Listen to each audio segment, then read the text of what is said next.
গোটা মুসলিম উম্মার জন্য। আপনারা মারাজাল বাহরাইনি ইয়ালতাকিয়ান বাইনাহুমা বারযাখুল লা ইয়াবগিয়ান, সূরা রহমানে আল্লাহ তাআলা আয়াত নাজিল করে দিয়েছেন। দুটি সমুদ্র একত্রিত হয়, একটার পানির সাথে আরেকটার পানির কোনো মিল হয় না। জোরে বলেন সুবহানাল্লাহ। সেই জায়গাটিতে আমি গিয়েছিলাম। আমরা পবিত্র কালামে হাকিম থেকে, সূরা কসাস থেকে, সূরা মুদ্দাসসির থেকে, সূরা বানী ইসরাইল থেকে আরো কিছু আয়াত আমরা কোট করেছি। আপনারা মনোযোগ সহকারে শুনবেন। সময় অত্যন্ত স্বল্প, অল্প সময়ে আমাদেরকে অনেক কথা বলে যেতে হবে। কথা বলেন ঠিক কিনা? শুরুতেই শুকরিয়া আদায় করছি সেই মুনিবের দরবারে, সমস্বরে সম্মিলিত কণ্ঠে হৃদয়ের সকল আবেগ আর ভালোবাসাকে উজাড় করে দিয়ে, কণ্ঠের সকল দুর্বলতাকে পরিহার করে, আসমান আর জমিনকে ভূমিকম্প তৈরি করে দিয়ে সেই মুনিবের শ্রেষ্ঠত্ব এবং বড়ত্ব প্রমাণ করছি। সকলে একযোগে বলছি আলহামদুলিল্লাহ। আরো জোরে বলছি আলহামদুলিল্লাহ। দরুদ সালাম পেশ করছি নির্যাতিত, নিষ্পেষিত, নিগৃহীত, অবহেলিত মানুষের হৃদয়ের পরম বন্ধু, তিন কায়েমের সিপাহ সালাব, নারীর অধিকার প্রতিষ্ঠার অকুতভয় নির্ভীক সৈনিক, যার আনিত আদর্শ মেনে গোটা পৃথিবীর মানুষ হয়েছে ধন্য। তিনি এমন একটি সিচুয়েশনে মক্কা এসেছিলেন যখন মারামারি, কাটাকাটি, খুন, ছিনতাই দিয়ে গোটা মক্কা ডুবেছিল। কন্যা সন্তানগুলোকে জ্যান্ত পুঁতে ফেলা হতো। মদ, জুয়া, যত ধরনের খারাপ কাজ আছে সবগুলোতে মক্কার লোকেরা লিপ্ত ছিল। এই অসুস্থ সমাজকে, এই ইসলাম বিরোধী সমাজকে, এই ডাস্টবিনে নিক্ষিপ্ত মানুষগুলোকে আলোর পথ দেখানোর জন্য আমার আপনার কলিজার টুকরা নবী, যার সুপারিশ ছাড়া পৃথিবীর কোনো মানুষের ভাগ্যে জান্নাত জুটবে না, উনি একমাত্র আমাদের জন্য শাফায়াতের কান্ডারি। ওনাকেই শাফায়াত করার ক্ষমতা আল্লাহ তাআলা দিবেন। উনি আমাদের জন্য এখনো কাঁদেন। তিনি আপনার আমার কলিজার টুকরা নবী, যার উপরে দীর্ঘ 23টি বছর থরে থরে আল্লাহ তাআলা কোরআনে কারীম নাজিল করেছেন। বিনয় চিত্তে শরীরের সকল শক্তিকে কণ্ঠের আগায় উদিত করে আমরা মদিনার নবীকে খুশি এবং রাজি করার জন্য একযোগে সংক্ষিপ্ত আকারে দরুদ সালাম পেশ করছি। সকলেই বলছি সাল্লাল্লাহু আলাইহি ওয়াসাল্লাম। সুপ্রিয় ভাইরা, প্রারম্ভে অনেক কথাই বলতে হয়, সময় স্বল্পতার কারণে অল্প করে কিছু বলে যাই। আজ থেকে বিগত 15 বছর আমরা এত সুন্দর কোরআনের মঞ্চে ভালোভাবে কথা বলতে পারিনি। কথা বলেন ঠিক কিনা? এমনও মঞ্চে উঠেছিলাম, শুধু স্টাডিং করেছি, নাহমাদুহু পড়েছি, আমার কাছে ফোন এসেছে, হুজুর আপনি স্টেজ থেকে নেমে যান, যদি নেমে না যান তাহলে আপনাকে গ্রেফতার করা হবে, অ্যারেস্ট করা হবে। সেই সিচুয়েশনকে আল্লাহ পাক আজকে এমন একটা পরিস্থিতিতে পরিণত করেছেন। জুলাইয়ের গণ অভ্যুত্থানে আমার বাংলাদেশের হাজার হাজার স্কুল, কলেজ, ইউনিভার্সিটি ইসলামী আন্দোলনের লড়াকু সৈনিক ভাইদের রক্তে এই জমিন রঞ্জিত হয়েছে। এদেশের কালো রাজপথ রক্তে রঞ্জিত হওয়ার পরেই, রক্ত ঢেলে দেওয়ার পরেই এসেছে আমার এই দ্বিতীয় স্বাধীনতা। কথা বলেন ঠিক কিনা? আমার ভাইয়েরা, আমরা স্পষ্ট করে কোরআনের কথা বলতে পারতাম না, কোরআনের মঞ্চে কথা বলতে পারতাম না, জুলুম নির্যাতনের এক স্টিম রুলার চালানো হতো। সে মালিক দয়া করেছেন, ভালোবেসেছেন, মোহাব্বত করেছেন বিধায় এত সুন্দর কোরআনের মঞ্চে কথা বলার তৌফিক উনি দিয়েছেন। কথা বলেন ঠিক কিনা? আরো জোরে বলুন সুবহানাল্লাহ। আমার ভাইয়েরা, এই জুলাই গণ অভ্যুত্থানে আমার অনেক ভাইরা জীবন দিয়েছেন, শহীদ হয়েছেন। ইসলামী আন্দোলনের লড়াকু সৈনিকরা যারা বছরের পর বছর বাড়ি ছাড়া ছিল, কোরআনকে রাষ্ট্রে সমাজে বাস্তবায়ন করার আন্দোলন করতে গিয়ে কত যুবক যে জীবন ছেড়ে দিয়েছে, কবরের বাসিন্দা হয়েছে। এই মাহফিল আজকে প্রতিষ্ঠিত হচ্ছে, এত সুন্দর পরিবেশের অবদান ওই সকল রক্তাক্ত শহীদের। কথা বলেন ঠিক কিনা? আমার এই মিঠাপুকুরে অনেক শহীদ হয়েছে, সারা বাংলাদেশে আমার ভাই শহীদ হয়েছে। এই শহীদদের যে কি মর্যাদা আল্লাহ দিয়েছেন সে ব্যাপারেও আমরা কথা বলবো ইনশাআল্লাহ। শুরুতেই আল্লাহ পাক আমাদেরকে একটা মহাগ্রন্থ আল কোরআন দান করেছেন। জোরে বলেন সুবহানাল্লাহ। আমার ভাইরা, এই পৃথিবীর সবচেয়ে শ্রেষ্ঠ গ্রন্থের নাম কি বলেন তো? আরো জোরে বলুন। এই পৃথিবীর সবচেয়ে শ্রেষ্ঠ, লেটেস্ট, সবচেয়ে আপডেট, ক্লিয়ার কনসেপ্ট, সবচেয়ে সুন্দর, মার্জিত, সকল সমস্যার সমাধান আল্লাহ পাক একটা মাত্র গ্রন্থে দিয়েছেন, সেটা হচ্ছে কোরআনে কারীম। জোরে বলেন সুবহানাল্লাহ। এই পৃথিবীতে যত কিতাব নাজিল হয়েছে, সব কিতাবের রাইটাররা বলে দেয়, আমার এখানে যদি ভুল হয় তাহলে আপনারা ভুলটা ধরিয়ে দেন, পরবর্তী সংস্করণে এটা আমরা কি করে নিব, শুধরায় নিব। কথা বলেন ঠিক কিনা?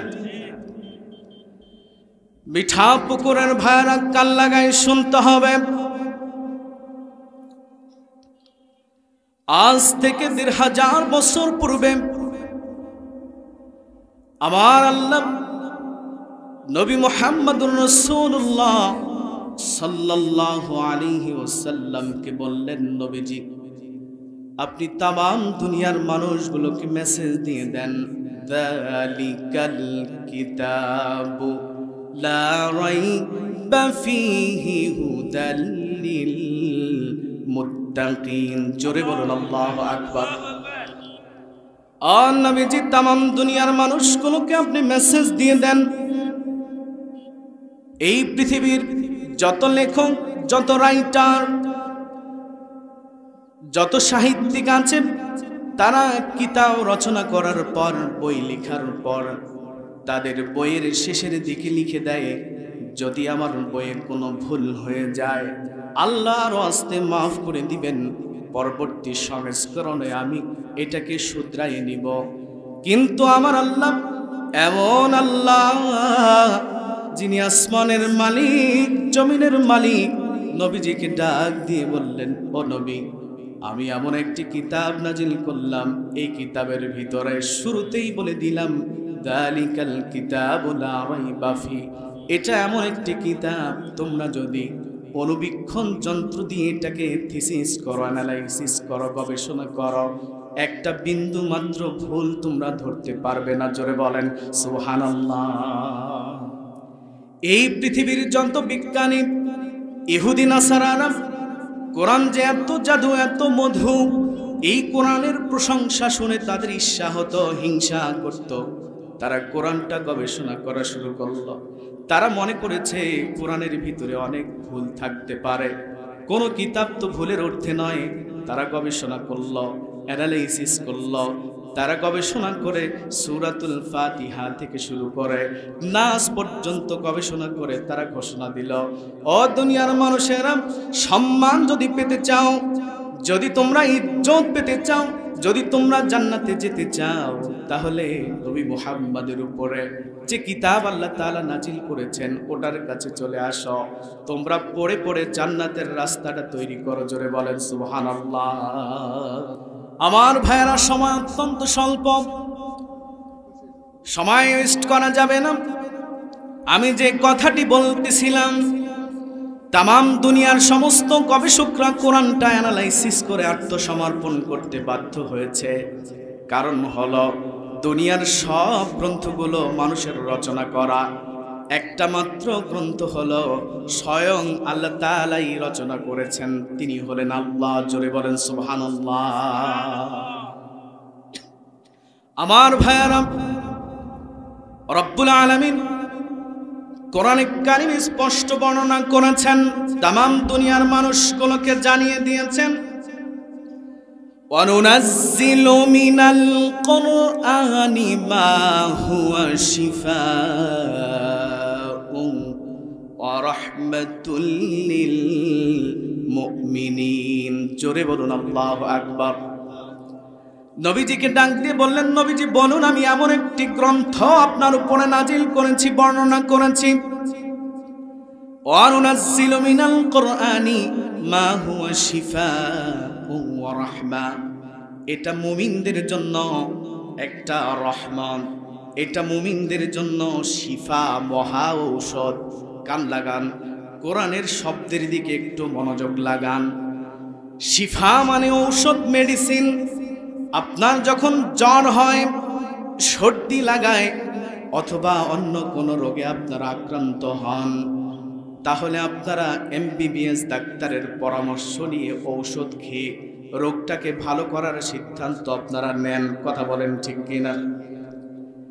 এই কোরআন হলো শিফা, মহা ঔষধ মুমিনদের জন্য, যারা আল্লাহর আইনকে সমাজে রাষ্ট্রে বাস্তবায়ন করতে চায়, যারা দিন কায়েমের আন্দোলন করতে গিয়ে নিজের জীবনটাকে বিলিয়ে দিতে চায়, এই সকল মুমিন যারা আল্লাহর হুকুম পালন করে, শয়তানকে ডিলিট করে দেয়, শয়তানের অনুসরণ যারা করে না, তারাই তো মুমিন। কথা বলেন ঠিক কিনা?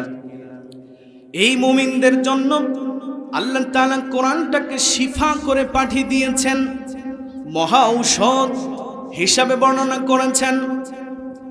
আমার ভাইয়েরা, ডাস্টবিনে পড়ে থাকা মানুষগুলো, যারা জীবনের কোনো সন্ধান খুঁজে পায় না, সালাত আদায় করে না, রমজানের রোজা রাখে না, দিন কায়েমের আন্দোলন যে জমিনে করতে হবে এই জ্ঞান যাদের নেই, তাগুদের পদাঙ্ক অনুসরণ করে যারা, ওই সকল কাফির বেঈমান মুশরিকরা যদি কোরআনের কাছে স্বার্থ সমর্পণ করে, কোরআনটা যদি পড়তে পারে, বুঝতে পারে, তারা মুমিন হয়ে যাবে।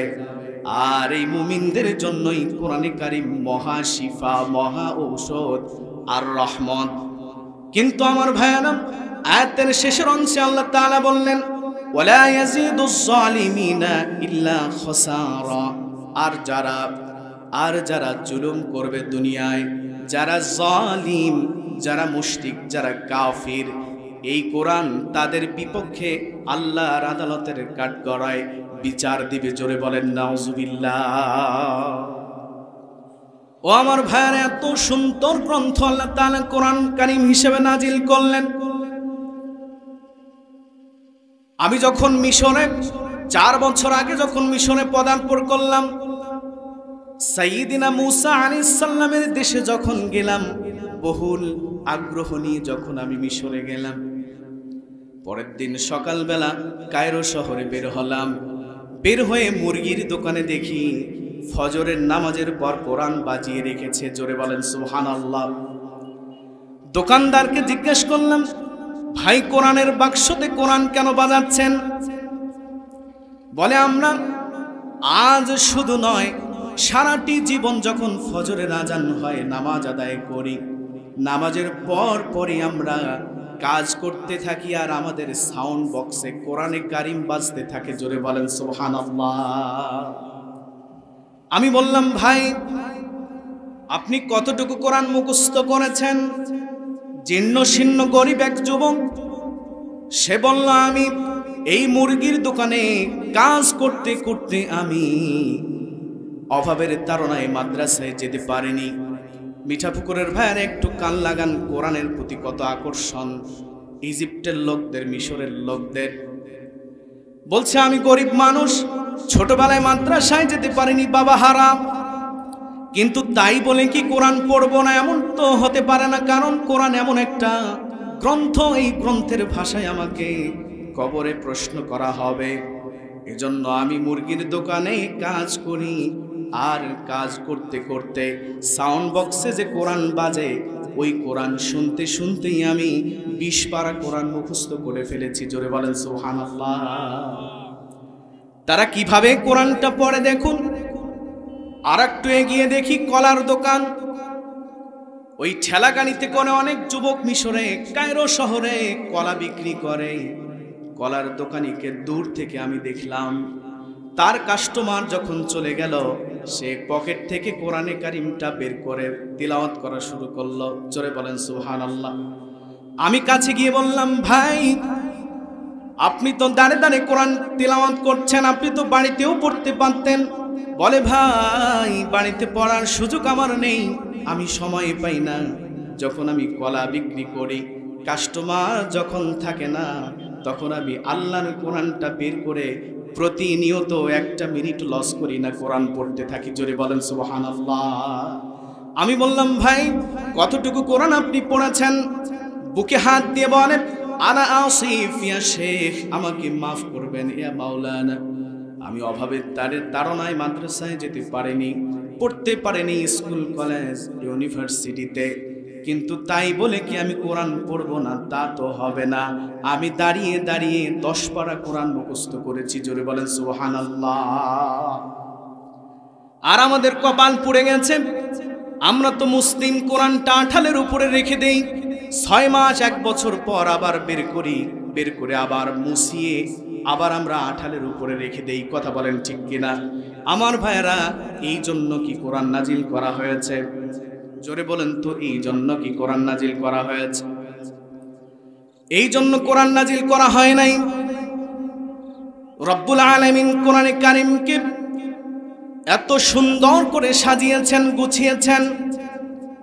কোরআনের যে এত মধু, এত জাদু, এই পৃথিবীতে যত সায়েন্টিস্ট আছে, যত কবি আছে, আগের লাইনের সাথে পরের লাইনের মিল রেখে কবিতা লেখা হয়। কথা বলেন ঠিক কিনা? হাট্টিমা টিম টিম তাদের খাড়া দুটো শিং। কথা বলেন ঠিক কিনা? আগের লাইনের সাথে পরের লাইনের মিল রেখে কবিতা রচনা করা হয়। কথা বলেন ঠিক কিনা? আমার দিকে তাকান ভাইয়ারা, একবার কি লক্ষ্য করেছেন? আপনারা পদ্মের বই পড়েন, গল্পের বই পড়েন, কোরআনটা একবার কি গবেষণা করেছেন? আল্লাহ তাআলা তো বলেছেন, আফালা ইয়াতাদাব্বারুনাল কোরআন ওয়ালাউ কানা মিন ইনদি গায়রিল্লাহ লাওয়াজাদু ফীহি ইখতিলাফান কাসীরা। তোমরা কেন কোরআন গবেষণা করো না, কোরআন অ্যানালাইসিস করো না, কোরআন থিসিস করো না, কোরআন নিয়ে তোমরা কেন গবেষণা করো না? তোমাদের কি হলো? আল্লাহ পাক আফসোস করেছেন। আমার ভাইয়েরা, একটু লক্ষ্য রাখেন, আর রহমান আল্লামাল কোরআন খালাকাল ইনসান। আগের আয়াতের শুরুতেও নুন না, শেষের আয়াতের শেষে আল্লাহ তাআলা নুন লাগিয়ে দিয়েছেন, দন্তন্য লাগিয়ে দিয়েছেন। আর রহমান আল্লামাল কোরআন, পরের আয়াতের শেষে আল্লাহ পাক নুন লাগিয়ে দিয়েছেন। এভাবে মিলিয়ে মিলিয়ে আল্লাহ তাআলা কোরআনের আয়াতগুলো নাজিল করেছেন। জোরে বলেন সুবহানাল্লাহ। আমার ভাইয়ের একটু লক্ষ্য রাখেন, ইযা জুলজিলাতিল আরদু জিলজালাহা ওয়া আখরাজাতিল আরদু আথকালাহা ওয়া ক্বালাল ইনসানু মালাহা। জোরে বলুন আল্লাহু আকবার। আগের আয়াতের সাথে আগের আয়াতের শেষের দিকে হা লাগিয়ে, পরের আয়াতে হা লাগিয়ে কত সুন্দর করে মিলিয়ে মিলিয়ে গুছিয়ে গুছিয়ে আল্লাহ তাআলা কোরআনে কারীম নাজিল করেছেন। জোরে বলেন সুবহানাল্লাহ। আরেকটু লক্ষ্য করেন, যে সূরাটি আমরা প্রতিদিনই তিলাওয়াত করি নামাজে, কুল আউযু বিরাব্বিন নাস মালিকিন নাস ইলাহিন নাস। আগের আয়াতের শেষে সিন লাগিয়ে, পরের আয়াতের শেষে সিন লাগিয়ে রব্বুল আলামিন মিলিয়ে মিলিয়ে কত সুন্দর করে কোরআনে কারীম নাজিল করেছেন। জোরে বলেন সুবহানাল্লাহ। একবার কি লক্ষ্য করেছেন, এত সুন্দর কনস্টিটিউশন, সংবিধান, এই পৃথিবীতে যত গ্রন্থ আছে সবগুলো মানুষের রচনা করা। এই পৃথিবীতে যত কান্ট্রি আছে, দেশ আছে, সবগুলো দেশের কনস্টিটিউশন, সংবিধান হলো মানুষের রচনা করা। কিন্তু মুসলিমদের জন্য আল্লাহ তাআলা স্বয়ং এমন একটা কনস্টিটিউশন দিয়েছেন, এমন একটা সংবিধান দিয়েছেন, যেটা স্বয়ং আরশে আজিমের মালিক আল্লাহ তাআলাই বর্ণনা করেছেন। জোরে বলেন সুবহানাল্লাহ। মিঠা পুকুরের ভাইয়ারা, ইসলামের এই ঘাটিতে যারা আপনারা শহীদ হয়েছেন, তারা আল্লাহর কোরআনের জন্যই শহীদ হয়েছেন। কথা বলেন ঠিক কিনা? এই কোরআনটা আঠালের উপরে রাখা যাবে না, কোরআনটা আমাদেরকে সাজিয়ে রাখা যাবে না, কোরআন ওখান থেকে নামাতে হবে। কোরআন না পড়তে জানলে, যারা কোরআন পড়তে পারে তাদের কাছে যেতে হবে, কোরআন শিখতে হবে, কোরআন পড়তে হবে। কোরআন অনুধাবন করে আপনার ইউনিয়ন পরিষদে, আপনার জেলা পরিষদে, আপনার বিভাগীয় দপ্তরে, আপনার পার্লামেন্টে এই কোরআনের আইনটা বাস্তবায়ন করার জন্য নিজের জীবনটা দিতেও প্রস্তুত থাকতে হবে। কথা বলেন ঠিক কিনা? আমার ভাইয়ারা, এই কোরআন নাজিল করলেন কে? জোরে বলুন, আরো জোরে বলুন কে? এই কোরআনের আইন যদি সমাজ রাষ্ট্রে বাস্তবায়ন হতো তাহলে কি হতো একটু বলি। এই সমাজের যারা বিবাহের আগে জেনা করে ফেলেছে, কোরআনের আইন যদি থাকতো ওই জেনাকারীকে ধরে ৮০টা বেত্রাঘাত করা হতো। কথা বলেন ঠিক কিনা? এই দৃশ্য যদি বাংলাদেশের সাংবাদিকগুলো ভিডিও আকারে লাইভ প্রচার করত তাহলে আর বাংলাদেশে একটাও জেনাকারিনী খুঁজে পাওয়া যেত না। কথা বলেন ঠিক কিনা? শুধু তাই নয়, বিবাহের পরে যারা জেনায় লিপ্ত হয়েছে, জঘন্য পাপাচারে যারা লিপ্ত হয়েছে, এই জেনা যারা করে ফেলেছে তাদের পৃথিবীতে বেঁচে থাকার কোনো অধিকার নেই। আল্লাহ পাক কোরআনে কারিমে এই জেনাকারী আর জেনাকারিনীদের জন্য আল্লাহ তাআলা রজমের বিধান করেছেন। রজমের বিধান হলো এই, যদি কোনো বিবাহিত নারী, বিবাহিত পুরুষ জেনায় লিপ্ত হয় আর যদি ধরতে পারে জনগণ, তাহলে তাকে অর্ধেকটা পুঁতে জনগণ পাথর নিক্ষিপ্ত করে দুনিয়া থেকে বিদায় করে দেওয়ার আইন আল্লাহ তাআলা আজ থেকে ১৫০০ বছর পূর্বে কোরআনে দিয়েছেন। জোরে বলেন সুবহানাল্লাহ। কিন্তু কাফের বেঈমানরা এই কোরআনের আইন যদি সংসদে যায়, পার্লামেন্টে যায়, ওদের জেনা বন্ধ হয়ে যাবে। কথা বলেন ঠিক কিনা? ওদের চুরি বন্ধ হয়ে যাবে। কোরআনটা যদি পার্লামেন্টে বাস্তবায়ন করতে পারি আমরা, ওই ফেরাউনরা, নব্য ফেরাউনরা ভালোভাবেই জানে যদি চোর চুরি করে হাত কেটে দেওয়া হবে, জেনা করলে তাকে অর্ধেকটা পুঁতে পাথর নিক্ষেপ করে দুনিয়া থেকে বিদায় করে দেওয়া হবে। এই জন্য কোরআনের আইন যেন সংসদে বাস্তবায়ন না হয়, এই জন্য তারা হামলা মামলা, গুম আর নির্যাতনের স্টিম লোনার চালিয়ে এই ১৫টা বছর আমার ইসলামী আন্দোলনের লাখো লাখো সৈনিকদেরকে পৃথিবী থেকে বিদায় করেছে। কথা বলেন ঠিক কিনা? ভাইরা আমার, পর্যায়ক্রমে আমি আসতেছি, একটু কান লাগান। রব্বুল আলামিন আজ থেকে ১৫০০ বছর পূর্বে বললেন, আমি তো সেই আল্লাহ, সেই রব। নবীজি আপনি ডাক দিয়ে তামাম দুনিয়ার মানুষগুলোকে বলুন, আওয়ালাম ইয়ারাউ ইলা তায়রি ফাওকাহুম সাফাতিন ওয়া ইয়াকবিদনা মা ইউমসিকুহুন্না ইল্লার রহমান। জোরে বলুন আল্লাহু আকবার। আরো জোরে বলুন না আল্লাহু আকবার।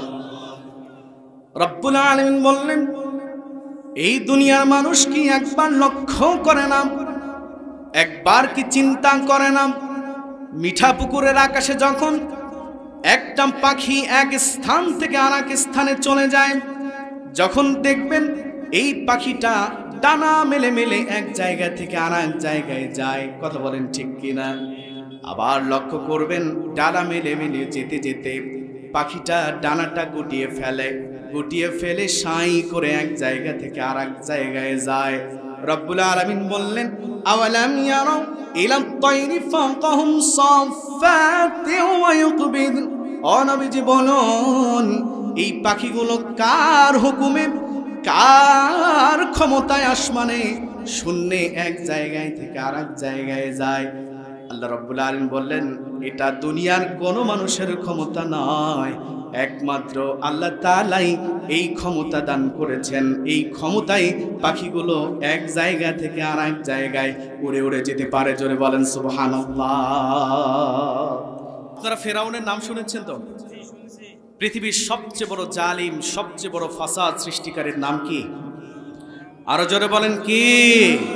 ফেরাউন। আমি ফেরাউনকে দেখে এসেছি মিশরের মদিনাতুন নাসর। খুব মনোযোগ দিয়ে শোনেন ভাই, সময় সংক্ষিপ্ত।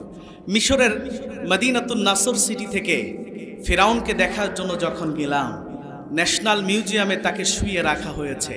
আমি বহু আশা নিয়ে গিয়েছি, সুদূর বাংলাদেশ থেকে এসেছি। যে ফেরাউনের কথা আল্লাহ তাআলা সূরা কসাসে এত সুন্দর করে বর্ণনা করেছেন, এতবার পড়েছি, এই ফেরাউনটিকে না দেখলে কি আর হয়? আমি ফেরাউনকে দেখতে গেলাম। আমরা ন্যাশনাল মিউজিয়ামে যখন ঢুকলাম, ঢোকার পর অনেকগুলো লাশ দেখতে পেলাম। অনেকগুলো লাশ, সেই লাশগুলোর শরীরে তারা মমি করে রেখেছে। ইতিপূর্বে তো আপনারা শোনানো কথা শুনেছেন, আমি নিজেই দেখে এসেছি, দেখানো বর্ণনাটা একটু দেই। সেই ফেরাউন এখনও শুয়ে আছে, অন্যান্য লাশগুলোকে মমি করে রাখা হয়েছে, তাদের দেহগুলোতে মেডিসিন দিয়ে পেঁচিয়ে রাখা হয়েছে। আমি পুলিশদেরকে জিজ্ঞেস করলাম, পুলিশ ভাই ফেরাউনটা কোথায়? ফেরাউনকে একটু দেখতে চাই। তারা বলল, ওই যে ফেরাউন। ওখানে আবার ফেরাউন লেখা নেই, লাশের উপরে লেখা আছে রমসিস টু। কি লেখা আছে? রমসিস টু। তার মানে তাদেরকে, তাদের রাজা বাদশাদেরকে রমসিস নামে অভিহিত করা হতো। ফেরাউনের নাম হচ্ছে রমসিস। এই রমসিস নামে মিশরের কায়রোতে একটা জায়গাও আছে রমসিস। তারা তাদের ঐতিহ্য, তারা তাদের আগের ঐতিহ্যকে কি তারা ভুলেনি? কথা বলেন ঠিক কি না? এই ফেরাউনকে যখন দেখতে গেলাম তখন বলতেছে, হাজা ফেরাউন, এই সেই ফেরাউন। আমি যতগুলো লাশ দেখেছি সবগুলো লাশের শরীরে মেডিসিন দিয়ে পেঁচিয়ে রাখা হয়েছে, কিন্তু ফেরাউনকে আস্ত করে শুয়ে রাখা হয়েছে। গায়ে কোনো মেডিসিন লাগে না, কোনো ধরনের ঔষধ লাগে না, শুধু গ্লাসের একটা বাক্সের ভিতরে তাকে ঢুকিয়ে রেখেছে। আমি অনেকটা সময় সেখানে দেখলাম, তার এখনো চুল আছে, এখনো নখ আছে, এখনো দাঁত আছে। ফেরাউন আস্ত এখনো শুয়ে আছে, হাতগুলো অনেক বড় বড়। আমার এই হাতটা আর একটা হাত দুটো জোড়ায় দিলে এখনো ফেরাউনের হাতের সমান হবে না, এত বড় ফেরাউন। ফেরাউনের এখনো নাকটা উঁচু আছে। তার গেটআপ, তার স্ট্রাকচার দেখে অবশ্যই মন থেকে মনে হয়েছে এইটাই ফেরাউন। কথা বলেন ঠিক কিনা? আমার ভাইয়েরা, 28 নম্বর সূরা খুব মনোযোগ দিয়ে শুনতে হবে, আমরা তাফসিরে ঢুকে যাচ্ছি, সময় অত্যন্ত স্বল্প। ফিরাউনের বর্ণনা না দিলে আলোচনার হক আদায় হবে না, আজকের মাহফিলের হক আদায় হবে না। কারণ তামাম দুনিয়াতে আজকে ফিরাউনের উৎপত্তি বেড়ে গিয়েছে। কথা বলেন ঠিক কিনা? ফিরাউন নেই, ফিরাউনের চেলারা, ফিরাউনের বাপ দাদা নেই, ফিরাউনের নাতিপুতিরা এখনো পর্যন্ত বাংলার জমিন থেকে শুরু করে তামাম পৃথিবীতে ছেয়ে গিয়েছে। কথা বলেন ঠিক কিনা? ফিরাউন কেমন ছিল, সে কি করেছিল, আর আমার দেশের নব্য ফিরাউন, লেডি ফিরাউন 15 বছরে কোরআনের সাথে কি আচরণ করেছে, এই দুইটা একটু মিলে দেওয়ার দরকার আছে না নাই বাবজি? সূরাতুল কসাস, রব্বুল আলামিন কোরআনে কারিমে কসাসের এই আয়াতটি নাজিল করে দিলেন। রব্বুল আলামিন নবীজিকে ডাক দিয়ে বললেন, নাহনু নাকুসসু আলাইকা আহসানাল কসাসি বিমা আওহাইনা ইলাইকা হাযাল কুরআন। জোরে বলুন আল্লাহু আকবার। ও নবীজি, আমি কোরআনটা শুধু কবিতার মতো নাজিল করি নাই, শুধু হুকুমের আয়াতই নাজিল করি নাই, শুধু নামাজের আয়াতই নাজিল করি নাই, শুধু রোজার আয়াতই নাজিল করি নাই, শুধু রজমের আয়াত নাজিল করি নাই, শুধু মদের আয়াত নাজিল করি নাই। কোরআনটা আমি এত সুন্দর করে কাহিনীর মতো তোমার কাছে উপস্থাপন করেছি, বর্ণনা করেছি। একবার লক্ষ্য করো, রব্বুল আলামিন বললেন, আমার সাথে যারা পড়তে পারেন তারা পড়বেন, ইন্নাল ফিরআউনা আলা ফিল আরদি ওয়া জাআলা আহলাহা শিয়াআন ইস্তাদঈফু তাইফাতাম মিনহুম ইউযাব্বিহু আবনাআহুম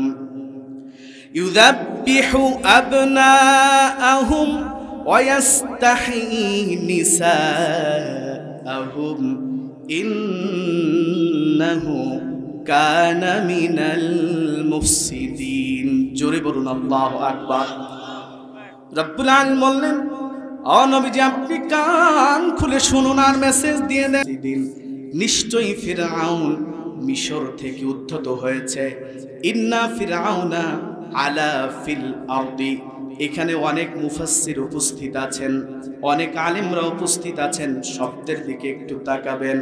রব্বুল আলামিন বললেন, নিশ্চয়ই ফিরআউন মিশর থেকে উদ্ধত হয়েছে। এখানে সরাসরি মিশরের কথা আল্লাহ বলেননি, অন্য দুটি আয়াতে মিশরের কথা উল্লেখ আল্লাহ করেছেন কোরআনে।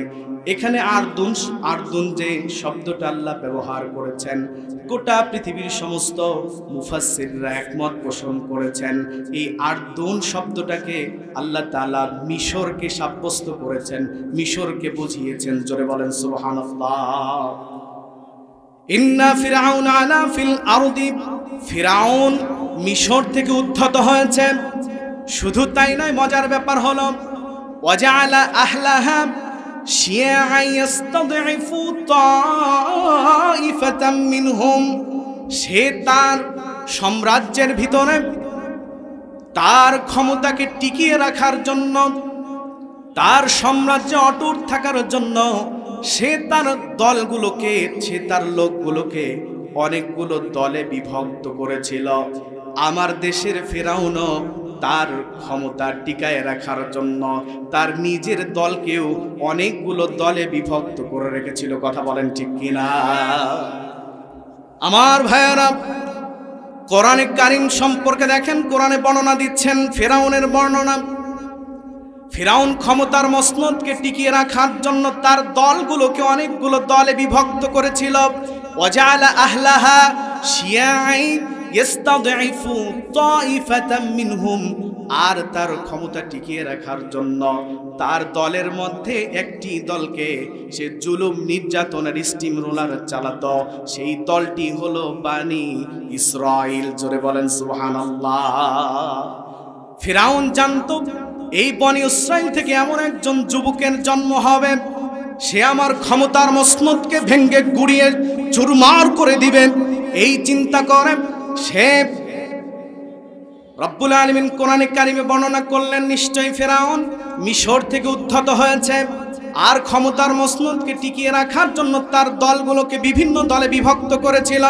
আমাদের দেশের লেডি ফিরআউনও ফিরআউনি কায়দায় তার দলের লোকগুলোকে বিভিন্ন দলে বিভক্ত করেছিল। টার্গেট হলো ফিরআউনের ক্ষমতা টিকে রাখা। আর বাংলার জমিনের লেডি ফিরআউনেরও একটাই চিন্তা ছিল, ক্ষমতার মসনদে 41 সাল পর্যন্ত থাকা। কথা বলেন ঠিক কিনা? কিন্তু রব্বুল আলামিন কোরআনে কারিমে বললেন, ইউযাব্বিহু আবনাআহুম ওয়া ইস্তাহয়ী নিসাআহুম ইন্নাহু কানা মিনাল মুফসিদিন। জোরে বলুন আল্লাহু আকবার। সে একটি দলকে মুসার আগমন ঠেকানোর জন্য বনি ইসরাইলকে সে জুলুম নির্যাতনের স্টিম রোলার চালাতো। প্রেগনেন্ট মহিলা যারা বনি ইসরাইলদের, যারা গর্ভবতী নারী, তাদের সামনে সিকিউরিটি গার্ড সে নিযুক্ত করল, যেন বনি ইসরাইল থেকে এমন সন্তান বের না হয় যার নাম হবে মুসা। সে আমার ক্ষমতার মসনদকে ভেঙে গুড়িয়ে ফেলবে, সে আমার ক্ষমতাকে চুরমার করে ফেলবে। এজন্য সে বনি ইসরাইলদের মায়েদের, প্রেগনেন্ট মায়েদের সিকিউরিটি গার্ড নিযুক্ত করল মুসার জন্ম ঠেকানোর জন্য। কিন্তু আল্লাহ রাব্বুল আলামিন মুসাকে তো তার বাড়িতেই লালন পালনের ব্যবস্থা করবেন। এই হিকমত কার? জোরে বলুন, এই হিকমত কার?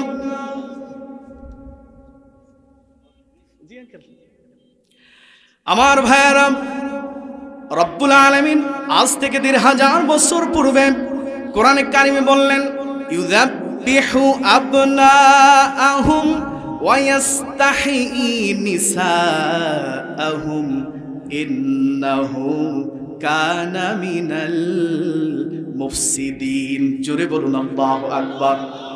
সে বনি ইসরাইলের পুত্র সন্তানগুলোকে ইউযাব্বিহু আবনাআহুম, বনি ইসরাইলের পুত্র সন্তানগুলো জন্ম হওয়ার পরপরই তাকে হত্যা করে ফেলত। ওয়া ইস্তাহয়ী নিসাআহুম, এবং কন্যা সন্তানগুলোকে বাঁচিয়ে রাখত।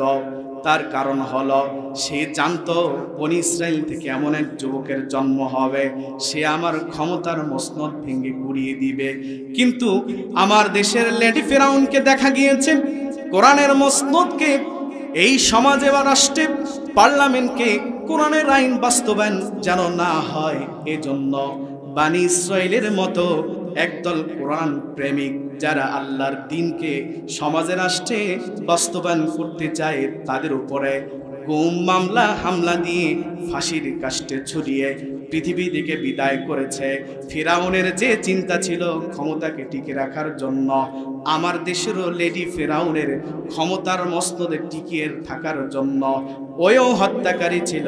আমাদের দেশের ক্ষমতাবান এই ফিরাউনও হত্যাকারী ছিল। কথা বলেন ঠিক কিনা?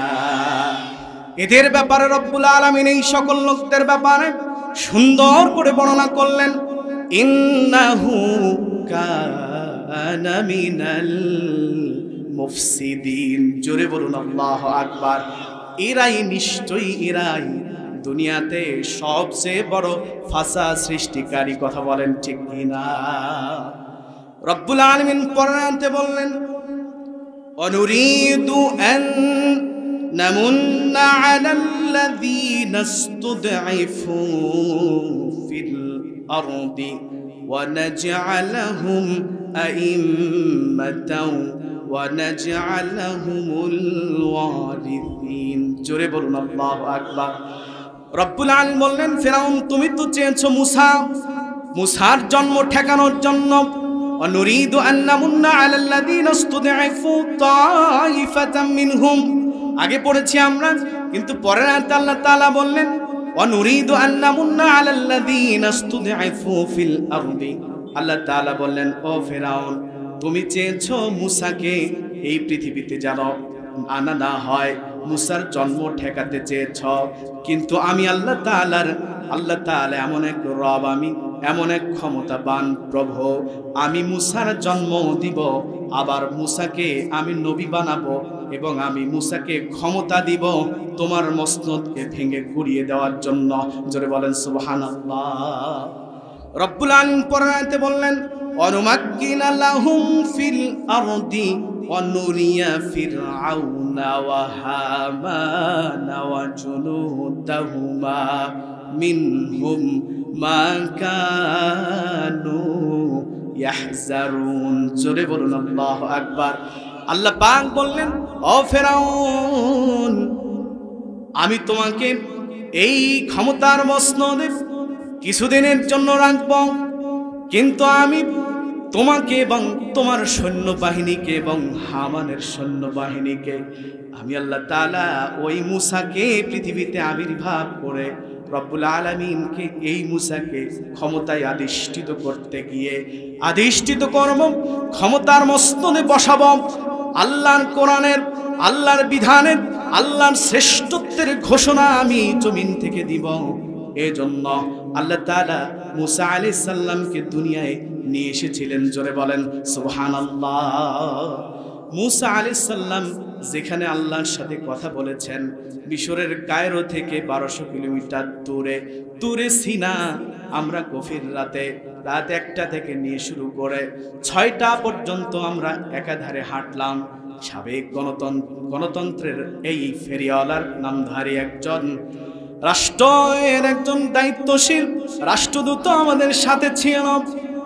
আমরা 6 ঘন্টা হাঁটলাম, হেঁটে হেঁটে পাহাড় বেয়ে আমরা চলে গেলাম যেখানে সাইয়েদিনা মুসা আলাইহিস সালাম আল্লাহর সাথে কথা বলেছেন। জোরে বলেন সুবহানাল্লাহ।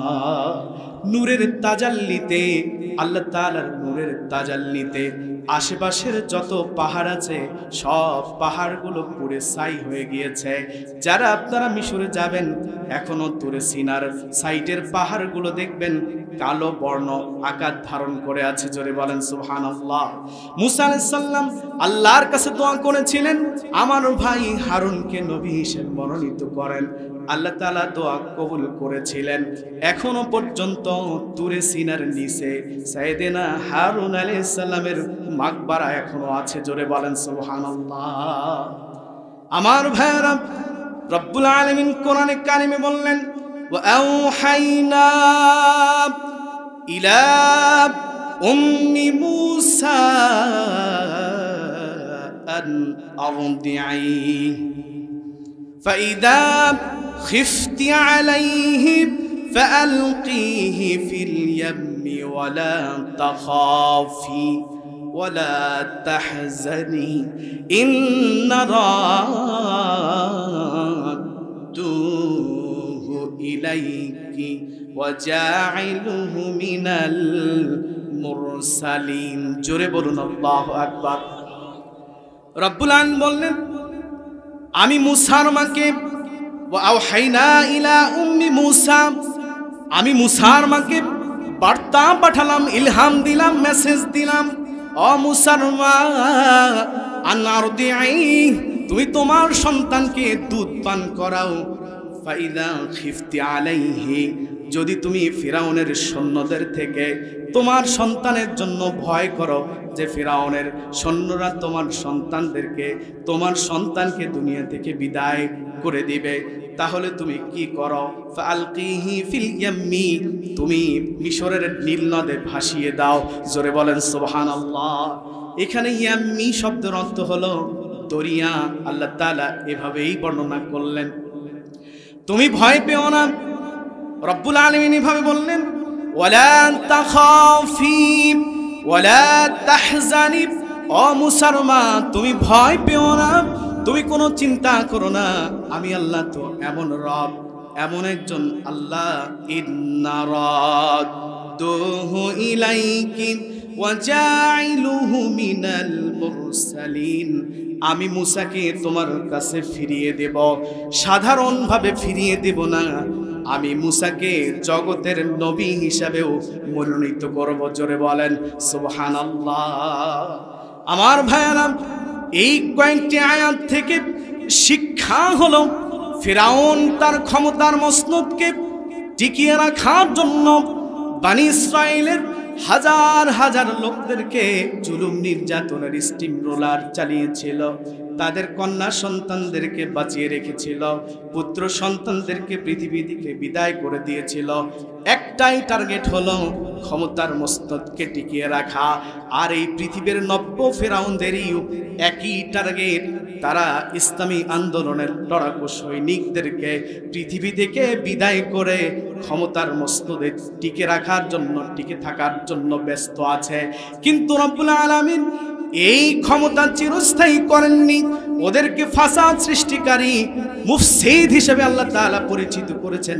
তাদের সময়টা একটু বেশি মনে হবে, কিন্তু দিন শেষে আল্লাহর দ্বীনের পথযাত্রীদের বিজয় আল্লাহ তাআলা সুনিশ্চিত করেছেন। কথা বলেন ঠিক কিনা? আরো জোরে বলুন কথা ঠিক কিনা? আমারে হাত যেন ওমরের হাত হয়, আমারে মুখ যেন হাসানের মুখ হয়। জোরে বলুন আল্লাহু আকবার। আমারে হাত যেন ওমরের হাত হয়, আমারে মুখ যেন হাসানের মুখ হয়, আমারে অন্তর সারাটি জীবন ভর যেন আবু বকরের ইমানটুকু ধরে রাখ। লিল্লাহি তাকবীর। আমারে দুপা যেন বিপ্লবের ময়দানে সম্মুখে মরে নাই টেনে, আমারে দুপা যেন বিপ্লবের ময়দানে সম্মুখে মরে নাই টেনে, বাতিলের মুখোমুখি কণ্ঠ আর মুখোমুখি আল্লাহু আকবার যেন রয়, আমারি হাত যেন ওমরের হাত হয়, আমারে মুখ যেন হাসানের মুখ হয়, আমারে অন্তর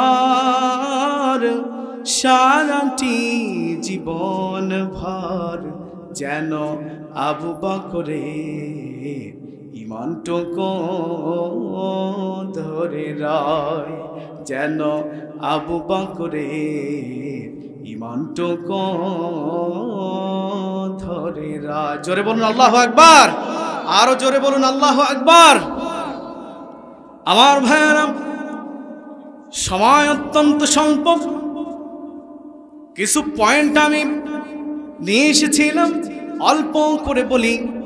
এই দিন কায়েমের আন্দোলন করতে গিয়ে সবচেয়ে বেশি রক্ত দিয়েছে যুবকরাই, কথা বলেন ঠিক কিনা? আমার দেশের এই দ্বিতীয় স্বাধীনতা আনতে গিয়ে স্কুল, কলেজ, ইউনিভার্সিটি, ইসলামী আন্দোলনের লড়াকু সৈনিক ভাইয়েরা সহ কত যুবক যে রক্তে রক্তাক্ত করে এই কালো জমিনকে রক্তে রঞ্জিত করে আমাদেরকে দ্বিতীয় স্বাধীনতা এনে দিয়েছে, কথা বলেন ঠিক কিনা? ও যুবক ভাই, আপনার আমার মতো একজন যুবক ছিল, হযরত মুসআব রাদিয়াল্লাহু তাআলা আনহু। টকবগে যুবক, 18 বছরের যুবক।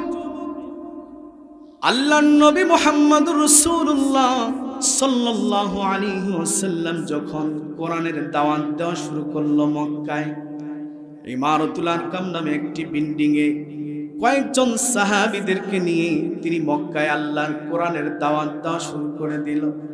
একত্ববাদ, আল্লাহ আল্লাহ ছাড়া কোনো ইলাহ নেই, কোনো রিজিক দাতা নেই, আইন দাতা নেই, বিধান দাতা নেই, হুকুম দাতা নেই।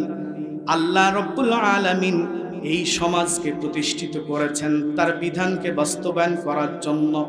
এই দিন কায়েমের আন্দোলন যখন আল্লাহর নবী শুরু করলো ইমারতুল আরকাম নামক ওই বিল্ডিং থেকে, মক্কার কুরাইশরা এই খবর জানতে পেল মুহাম্মদ নামে একটি যুবক, সে আল্লাহর কোরআনের কথা বলে, আল্লাহর হুকুমের বিধানের এই সুন্দর বাণী তারা প্রচার করা শুরু করে দিয়েছে। আমাদের বাপ দাদার এই ধর্মকে তারা লাথি মেরে নতুন একটা ধর্মের উদ্ভাবন তারা করেছে। এই সংবাদ যখন মক্কায় ছড়িয়ে পড়ল, ওই সময়ের সবচেয়ে ধনী পরিবারের মধ্যে একটি পরিবার ছিল মুসআবের পরিবার। তার মা ছিল অত্যন্ত ধনী একজন মহিলা। মক্কার রাজকীয় তাদের জীবন যাপন ছিল, টাকা পয়সার কোনো অভাব ছিল না, সুন্দর সুন্দর সুন্দর পোশাক তারা পরিধান করত। আল্লাহর নবীর সাহাবী মুসআব তখন ইসলাম ধর্ম গ্রহণ করেননি। মুহাম্মদুর রাসূলুল্লাহ সাল্লাল্লাহু আলাইহি ওয়াসাল্লামের এই বিধান, এই দিনকে প্রচার যখন তিনি করতে লাগলেন, এই সংবাদ মুসআবের কানে আসলো। তার ভিতরে কৌতূহল জন্মগ্রহণ করল, আমি একটু মুহাম্মাদের সাথে দেখা করতে চাই। উনি কোন কথা বলে, কোন আল্লাহর কথা বলে, কোন বিধানের কথা বলে, কোন কোরআনের কথা বলে, আমি একটু দেখা করব। জোরে বলেন সুবহানাল্লাহ। মুসআব রাদিয়াল্লাহু তাআলা আনহু জানতে পারলেন মুহাম্মদ ইমারতুল আরকাম নামে ওই বিল্ডিং এ কোরআনের কথা বলে, সালাত আদায় করে, আল্লাহ রাব্বুল আলামিনের হুকুম দুনিয়াতে বাস্তবায়ন করার দাওয়াত দান করে। এই ঘটনা তিনি জানতে পারলেন। মুসআব রাদিয়াল্লাহু তাআলা আনহু মক্কায় সবচেয়ে বিচক্ষণ একজন যুবক ছিল। ওই সময় ইয়েমেনের সবচেয়ে দামি জুতাগুলো সে পরিধান করত। জোরে বলেন সুবহানাল্লাহ। ওই সময় ইয়েমেন যে জুতার ব্র্যান্ড সবচেয়ে দামি, ওই দামি জুতাগুলো মুসআব রাদিয়াল্লাহু তাআলা আনহু পরিধান করত, ভালো ভালো পারফিউম ব্যবহার করত, আবার সুন্দর সুন্দর পোশাক পরিধান করত। মক্কায় সবচেয়ে অবিবাহিত পুরুষদের মধ্যে মুসআবের নামের তালিকা ছিল উপরে। সবচেয়ে বিচক্ষণ যুবক ছিল, স্মৃতিশক্তি খুব তুখর ছিল। আল্লাহর নবীর এই সাহাবী তখনও ইসলাম ধর্ম গ্রহণ করেননি। মক্কায় কাফিররা যখন বিভিন্ন বৈঠকে বসত, সবচেয়ে কনিষ্ঠ যে লোকটি ছিল সেটা হলো আল্লাহর নবীর সাহাবী হযরত মুসআব রাদিয়াল্লাহু তাআলা আনহু।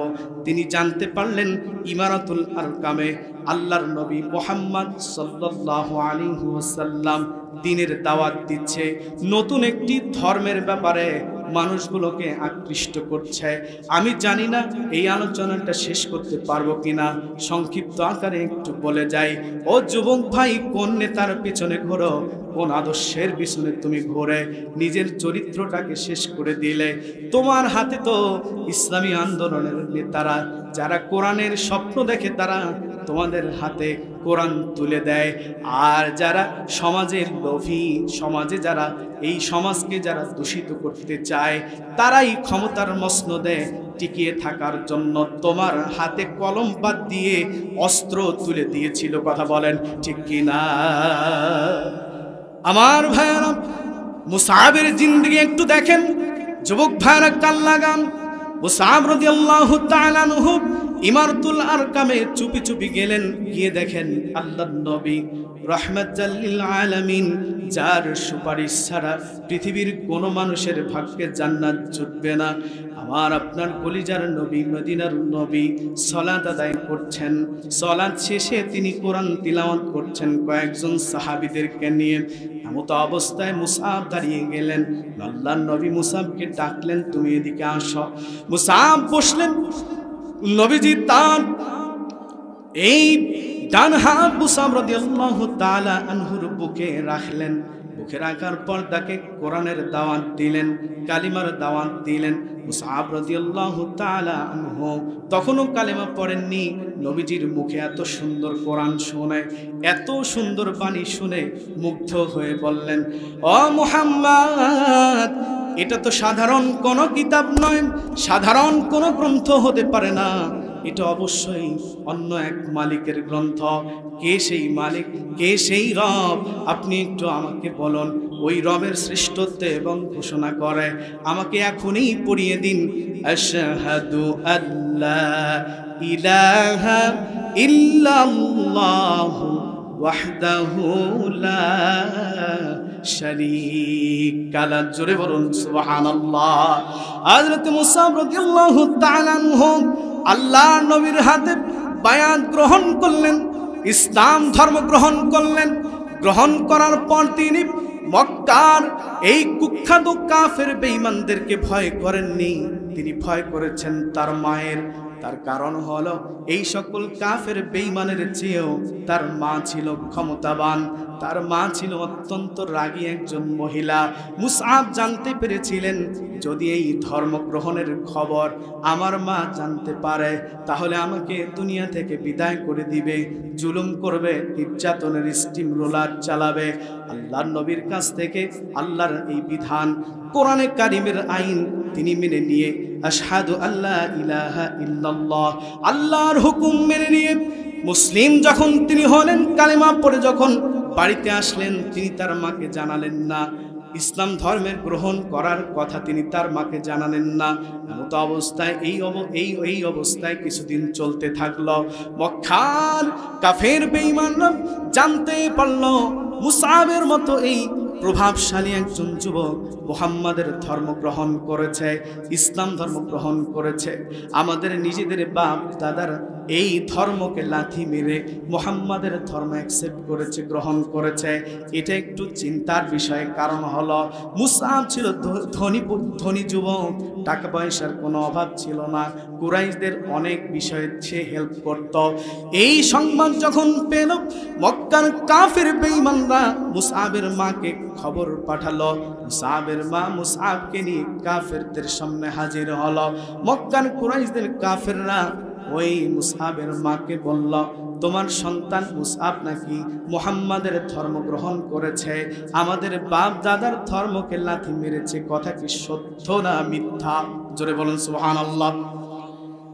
এবার মুসআবের মা জানতো না, মুসআবকে বলল, আমার সন্তান, কলিজার টুকরা সন্তান মুসআব, তুমি নাকি মুহাম্মাদের ধর্ম গ্রহণ করেছ। মুসআব মাথাটা উঁচু করে কোনো ভয় করলেন না, আল্লাহর প্রতি ঈমান এনে ওই কাফের মুশরিকদের সামনে আল্লাহ তাআলার শ্রেষ্ঠত্ব এবং বড়ত্বের ঘোষণা দিয়ে বললেন, হ্যাঁ আপনারা ঠিকই শুনেছেন, আমি এই মূর্তি পূজার ধর্মকে লাথি মেরে এই ভুয়া ধর্মকে লাথি মেরে আমি এমন এক ধর্ম গ্রহণ করেছি, সে ধর্মের মালিক হলো আল্লাহ। জোরে বলেন সুবহানাল্লাহ, আরো জোরে বলুন না সুবহানাল্লাহ। মুসাবের এই কথা শুনে কাফের বেঈমানরা বললাম, ও মুসাবের মা, এখনই তোমার সন্তানকে তুমি ঠিক করো, তোমার সন্তানকে শাসন করো, সে যেন ইসলাম ধর্ম এই মুহাম্মাদের ধর্মকে ত্যাগ করে আমাদের ধর্মে পূর্বের ধর্মেই যেন সে আসে। তো অবস্থায় মুসআবকে নিয়ে তার মা বাড়িতে ফিরলেন। একটু মনোযোগ দেন, ইসলামের জন্য, দিনটাকে সমাজে বাস্তবায়ন করার জন্য কত কষ্ট না আল্লাহর নবীর সাহাবীরা করেছে। আমরা তো রেডিমেড দিন পেয়েছি, আমরা তো রেডিমেড কোরআন পেয়েছি, এই জন্য আমাদের বিষয়গুলো অনুধাবন হয় না। এই কোরআনকে আনতে গিয়ে, দিনকে সমাজ রাষ্ট্রে বাস্তবায়ন করতে গিয়ে কত না রক্ত ঝরেছে সাহাবীদের, কত না দন্দান মোরওয়ারক শহীদ হয়েছে, কারো হাত চলে গেছে, কারো পা চলে গেছে, কারো কলিজায় তাদের বল্লম ঢুকিয়ে দেওয়া হয়েছে। আমার ভাইয়েরা, মুসআব রাদিয়াল্লাহু তাআলা আনহু যখন শ্রেষ্ঠত্বের ঘোষণা দিলেন, তার মা তাকে ধরলেন, ধরে তাকে জুলুম নির্যাতন করলেন। অনেক লম্বা ঘটনা, মুহাম্মাদের সাথে তাকে যেতে দিলেন না। মুহাম্মদ সাল্লাল্লাহু আলাইহি ওয়াসাল্লামের সান্নিধ্যে যেন না যেতে পারে মুসআব, এই জন্য তাকে ঘরের ভিতরে আটকিয়ে রাখলেন। নাউজুবিল্লাহ বলেন। আল্লাহর নবীর সান্নিধ্য না পেয়ে মুসআব রাদিয়াল্লাহু তাআলা আনহু চোখের পানি দরদর করে পড়ল।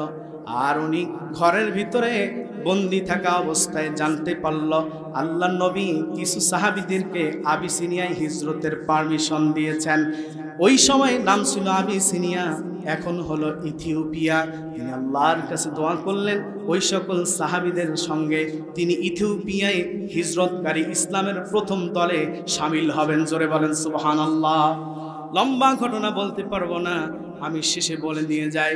আল্লাহ রাসূল সাল্লাল্লাহু আলাইহি ওয়াসাল্লাম মুসআবকে উহুদের জমিনে, উহুদের ময়দানে, উহুদের যুদ্ধে অনেকগুলো সাহাবী চিন্তা করলেন কার হাতে ইসলামের পতাকা আল্লাহর নবী তুলিয়ে দিবেন।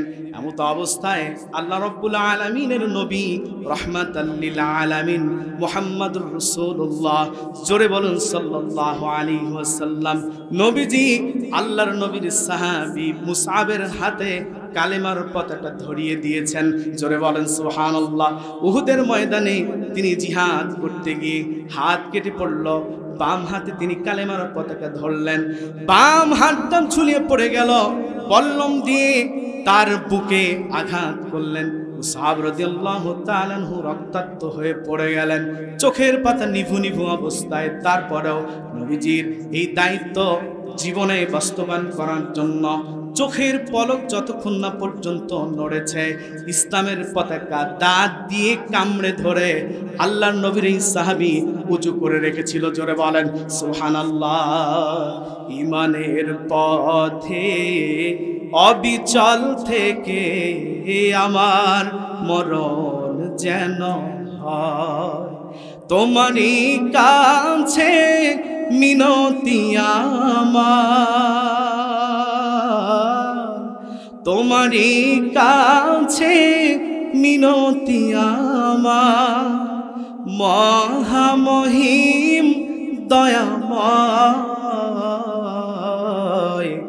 ঈমানের পথে অবিচল থেকে আমার মরণ যেন হয়। মুসআব রাদিয়াল্লাহু তাআলা আনহুর ওই ক্ষত বিক্ষত দেহটা নবীজি দেখলেন। নবীজি সাল্লাল্লাহু আলাইহি ওয়াসাল্লাম বললেন, এই হলো মুসআব। তার পরনের যে কাপড়টি, সাহাবীদেরকে বললেন ওই পরনের কাপড়টি দিয়ে মুখটা ঢেকে রাখো। যখন মুখে আনা হলো, পাটা বের হয়ে যায়, আবার পায়ের দিকে যখন নিয়ে আসে মুখটা বের হয়ে যায়। অল্প কাপড় নিয়ে ওই অবস্থায় তিনি শহীদ হয়ে পড়ে গেলেন। আল্লাহর নবী বললেন, এক ধরনের ঘাসের কথা বললেন, ওই ঘাস দিয়ে পেঁচিয়ে পেঁচিয়ে তার বডিটা বাঁধাই করা হলো। এখান থেকে শিক্ষা হলো যে যুবকটি মক্কার সবচেয়ে ধনী পরিবারের সন্তান, একই কাপড়ে ইসলামের জন্য যে যুবকটি মক্কার সবচেয়ে দামি দামি জুতা ইউজ করত, পারফিউম ইউজ করত, ভিটেমাটি ছেড়ে, মাকে ছেড়ে, বাবাকে ছেড়ে, নিজের সব শান শওকতকে আল্লাহর রাস্তায় কুরবানি দিয়ে আল্লাহর দ্বীনের পথে থাকার জন্য নিজের জীবনটা বলি দিয়েছে, নিজের জীবনটা দিয়েছে। তারপরেও বাতিল বেঈমান আর নাস্তিকদের কাছে মাথা নত করেনি। কথা বলেন ঠিক কিনা? সুপ্রিয় ভাইরা,